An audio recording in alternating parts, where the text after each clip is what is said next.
2시간 전에 마감한 트레이더가 생생하게 전하는 글로벌 마켓 리뷰 델타1입니다. 전일은 영상을 업로드하지 못해서 간단히 정리를 하면 미국 시장은 커버링 장세였다라고 보시면 됩니다. 그리고 어제 시장도 사실상 나스닥은 커버링 장세가 이어졌다라고 할 수 있겠죠. 자, 그런데 왜 코스피가 박살이 났을까요? 그리고 정말 중요하게 여기는 포인트 피겨, 이 종합주가지수 3000선 바로 위에다 갖다 놨는데 시장 대응은 어떻게 해야 할까요? 자세한 시황 아시아 세션부터 갑니다. 전일 미국 시장이 특히 나스닥 중심으로 강력한 커버링이 나왔는데 우리 시장 갭상승폭은 상대적으로 적었습니다. 이렇게 해외 시장이 강하게 끝났는데 우리 시장 시가가 생각보다 약할 때는 다 이유가 있어요.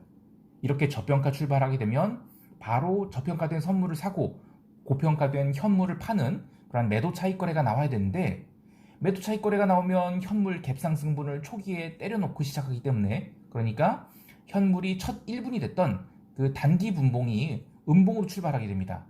그리고 그게 바스켓으로 얻어맞고 출발하기 때문에 시초가에 누가 샀는지에 따라서 거기서부터 하루 종일 물리는 세력이 결정이 되죠. 물론 세력이라고 표현하기는 좀 그렇지만 어쨌든 처음에 한 5분 정도를 보세요.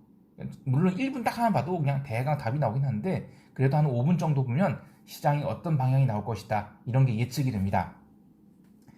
자, 그래서 장시장 5분 정도는 위에서 버텼어요, 나름. 근데 그 뒤로는 시가선 깨고 내려오고, 그리고 그 다음부터는 외국인이 현선물 동반 매도가 꾸준히 쏟아져 나오면서 지수를 거의 뭐 끝까지 눌러버렸습니다. 근데 오늘 시장이 특별히 어렵게 느껴졌던 이유는 오전 9시 50분까지 그 스트레이트로 누른 것도 좀 특이했어요. 근데 그보다는 그 뒤의 흐름, 그러니까 12시 30분까지 흐름입니다. 지수가 하락을 하긴 했는데 속도와 힘을 조절해가면서 시장을 눌러댔죠. 그 결과 고점에서 선물이 8포인트가량 빠졌음에도 불구하고 변동성이 거의 증가하지 않았습니다. 또 하나 의미 있는 것은 늘 저평가했던 콜옵션이 오늘로써 조금씩 고평가로 가고 있다는 것인데요. 이것은 종합주가지수 3000에 근접할수록 옵션 시장에서 네이키드로 콜옵션을 매수하는 주체들이 있다는 의미입니다. 그런데 안타깝게도 이렇게 네이키드로 콜옵션을 사는 주체가 나타난다면 이들을 아주 확실하게 밟아주죠. 따라서 어쩌면 오늘로써 종합주가지수 3000 이상을 올라가게 되면 엄청난 저항선이 기다리고 있음을 앞으로도 계속 확인하게 될 것 같아요. 그동안에는 개인이 주식 매수만 저항대로 작용했다면 이제는 옵션 청산 물량도 극복해야 올라갈 수 있는 것이기 때문이죠. 개별 종목도 보면 그간 나름 점진적 반등하던 종목들이 상당수 장대 음봉을 맞고 꺾여버렸습니다. 비단 2차전지나 자동차, 전자 등 최근 몇 달간 관심을 받았던 종목들이 오늘 아주 제대로 다 얻어맞은 모습입니다. 근데 이렇게 되면 레벨 다운할 때까지 기다려야 돼요. 그런데 안타깝게도 오늘 개인이 주식을 1조 정도 샀죠. 그리고 그 외에 눈에 띄는 게 콜옵션 49억 매수예요. 이 콜옵션 49억이 사실 얼마 안 되는 것처럼 보이지만 아시다시피 이 명목 금액이 거래대금이 49억이면 명목 금액은 훨씬 큽니다. 그래서 이것이 또 고평가 현상까지 만들어냈기 때문에 나중에 얘네들이 청산 물량을 다 받아줘야 돼요. 그 얘기는 49억이 아니라 현물로서는 훨씬 더 큰 금액이 매도가 쌓이게 된다는 것입니다. 그런데 이 참 안타까운 게 콜옵션을 투자로서 매수하는 것은 이렇게 하락하는 국면에서 사는 게 아니에요. 바닥을 다지고 난 다음에 콜옵션을 사는 겁니다. 물론 단기 투자하는 분들이야 다양한 전략을 갖고 시장에 참여하겠지만 원래 이상적인 옵션 투자, 그러니까 낮은 델타의 옵션을 사 모아서 델타 1이 됐을 때 청산하는 전략은 1년 중에 한두 번만 하는 거예요. 그렇게 해서 이제 옵션을 한 달은 좀 심하고 한 1, 2주 정도 모아간 다음에 그리고 나서 그게 시세가 크게 나왔을 때 청산하는 게, 그런 게 진짜 옵션 투자이고요. 나머지는 그냥 전략 매매와 같은 금융공학으로 돈을 벌거나 전자오락 하듯이 옵션 스캘핑을 하는 것이지 그런 거는 투자라고 할 수는 없잖아요. 그래서 이제 옵션을 투자로서 할 때는 이렇게 하락장에서 하는 게 아니에요. 횡보장에서 하는 겁니다. 횡보장에서 더 이상 시세가 아래로 안 나올 경우에 그 다음부터 위로 열리게 된다. 그럼 그때 이제 옵션을 하는 거예요. 어쨌든 오늘 콜옵션을 매수하신 분들이 마치 뭐 주식 매수하듯이 매수한 것이라면 저는 아주 큰 실수를 하셨을 가능성이 있어요. 그렇게 생각합니다. 근데 옵션이라는 게 그 오르고 내리고 이 방향성만 맞춰야 되는 게 아니라 잔존일 내에 방향성이 실현돼야 된다는 그런 기간의 압박도 있고요. 또 변동성이라는 독특한 성질도 극복해야 되기 때문에 사실 굉장히 어려운 분야입니다. 아무튼 다시 시황으로 돌아와서 오늘 시장은 하락은 하락인데 변동성을 살리지 않은 장중 반등다운 반등 없이 그리고 뭐 투매도 없이 조용히 내린 하루였다라고 할 수 있겠습니다. 자, 이제 유럽 세션 갑니다.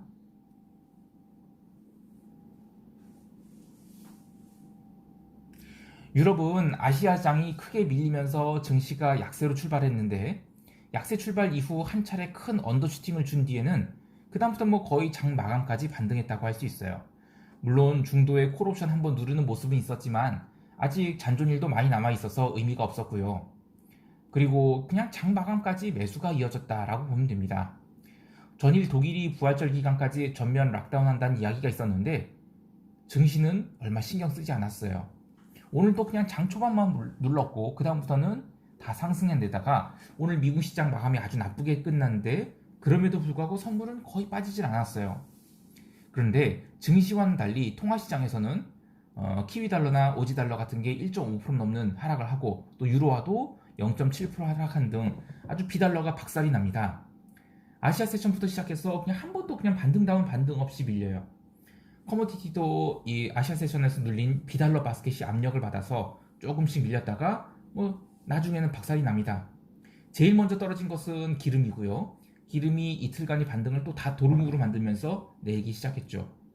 근데 이 기름의 하락 속도가 워낙 빨라서 처음에는 반발 매수도 들어왔지만 결국 60달러대를 저항선으로 만들면서 미국 세션 들어서는 사실상 종가 저가로 끝나버리고 맙니다. 구리도 아시아 세션에서 쭉 밀리고 나서 유럽 세션에서는 나름 버텼는데 미국 세션 오후장에 결국 부러져 버리고 말죠. 그나마 골드는 그냥 이번 주 옵션 만기 앞두고 변동성 매도자들이 하단을 탄탄하게 막아놔서 급락은 면했는데 그보다는 그냥 오늘 빠진 커머디티들은 그간 강하게 달렸던 것들입니다. 그래서 그동안에 먼저 빠졌던 골드는 상대적으로 덜 하락했다라고 할 수가 있겠죠. 자, 그리고 지금 EM에서는 터키 이슈부터 시작해서 여러 가지 불안 요인들이 가득합니다. 근데 그런 거에 비하면 DM은 참 조용한 편이죠. 어제의 갭 다운을 적당히 걷어올린 것으로 모자라서 거의 뭐 독일 같은 경우에 종가 고가로 당겼어요. 그런 걸 보면 유럽 증시는 정말 강하다고 할 수 있겠는데요. 그런데 저는 지금 올라오는 유럽 국채들에 대한 숏 포지션을 노릴 기회를 고민해 봐야 한다고 생각을 해요. 증시 얘기하는 게 아니고요. 채권 얘기하는 것입니다. 숏을 물론 언제 쏠지에 대해서는 좀 더 리서치가 필요하죠. 그런데 결국 유럽도 코로나 이슈가 가라앉을 것이고 채권 발행 오버행 이슈가 발생할 거라고 봐요. 이게 뭐 너무 먼 이야기 가져온 것이 아니냐 할 수 있는데 어쨌든 지금 시장이 안정적인 모습을 그냥 아무 생각 없이 바라보면 안 된다는 것입니다. 자, 이제 미국 세션 갑니다.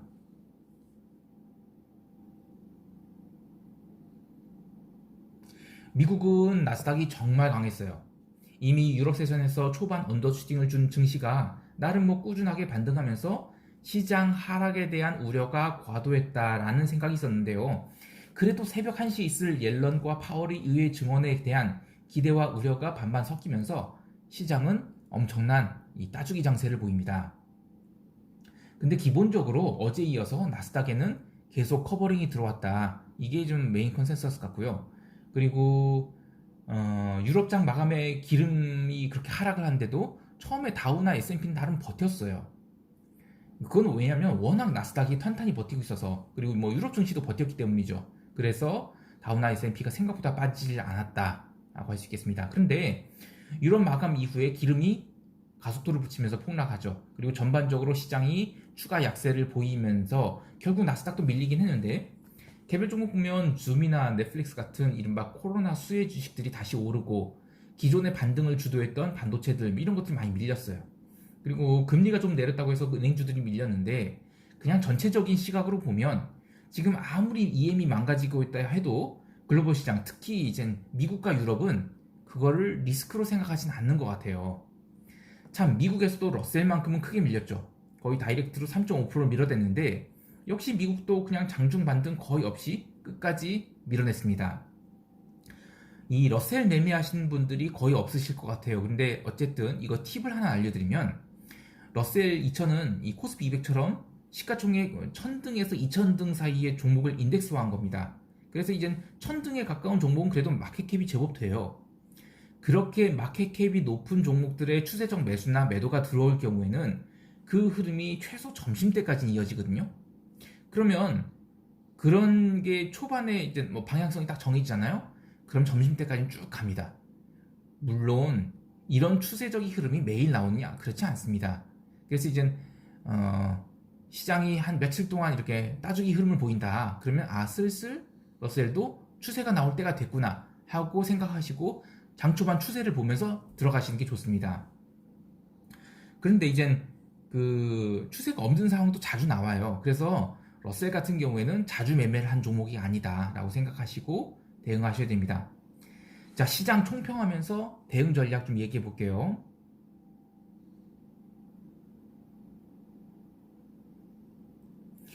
소리 없이 하락장이 시작된 게 아닌가라는 생각이 들어요. 그런데 하락장까지라고 생각하지는 않고 저는 기간종종 국면으로 보거든요. 하락장이라고 하면 글로벌 시장, 특히 이제 DM이 망가져야 됩니다. 뭐 미국이나 뭐 이런 것들이 망가져야 되는데 아직 DM은 꼼짝 말아요. S&P와 다우는 여전히 고가권이죠. 또 노이즈가 들려오는 곳인 뭐 터키와 가까운 유럽도 뭐 유럽에도 증시는 탄탄합니다. 뭐 터키와 일부 EM 국가에서 흠집이 나고 있는 게 저는 이렇게 생각해요. EM에서의 리스크가 DM으로 넘어가고 있다? 이건 아닌 것 같고 그냥 올해 초반에 그 EM이 DM보다 아웃퍼폼 할 것이다 라고 해서 그런 예측을 한 투자자들은 레버리지를 썼겠죠, 당연히. 그런 레버리지 투자자들을 시장이 응징하고 있다, 이렇게 보고 있습니다. 이들이 DM에서 차입해서 EM의 포지션을 지를 때 사용한 그 DM이 부채, 그러니까 금리가 올라가면서 감당하기 어려워서 나타난 언와인딩 정도다 라고 보고 있습니다. 그래서 저는 뭐 시장을 그렇게 부정적으로 볼 필요는 없다고 생각합니다. 그러나 이제 안타깝게도 코스피는 글로벌 투자자 관점에서는 EM 바스켓에 속해 있죠. 그래서 어쩔 수 없이 이 숏 망치를 좀 얻어맞을 것 같아요. 따라서 신흥시장이 최소한 횡보라도 하는 그런 안정권을 보인 다음에야 우리 시장도 반등을 할 수 있을까라는 생각을 해요. 그래서 기존의 관점, 그러니까 주식은 신규 매수하지 말자, 그리고 기존 포지션은 커버드 콜로 해지를 하자, 그리고 버티자, 이런 주장을 하겠습니다. 물론 나스닥이 최근 이 13,000포인트 이상으로 회복을 했는데 이것에 대해서 야, 이 다시 가냐라는 생각하시는 분도 있을 것 같아요. 저는 이거 데드캣 바운스 같은 반등 국면으로 보고 있습니다. 하락 국면이랑 조정 국면은 달라요. 그런데 미국이 아직 하락했다고 생각하진 않지만 이게 막 추세적 상승은 이제 아니라고 봅니다. 그래서 저는 따라가서 매수 안 하겠습니다. 마지막으로 제가 영상을 좀 빨리빨리 올려야 되는데 그러지 못한 점 양해 구하고요. 사실 구글에 장애가 발생하잖아요. 그러면 한국에 무슨 콜센터가 있는 것도 아니고 답답하기 짝이 없습니다. 명색이 뭐 글로벌 기업이라고 하지만 이 다국적 기업은 기본적으로 배짱 장사하거든요. 그래서 많이 속상합니다.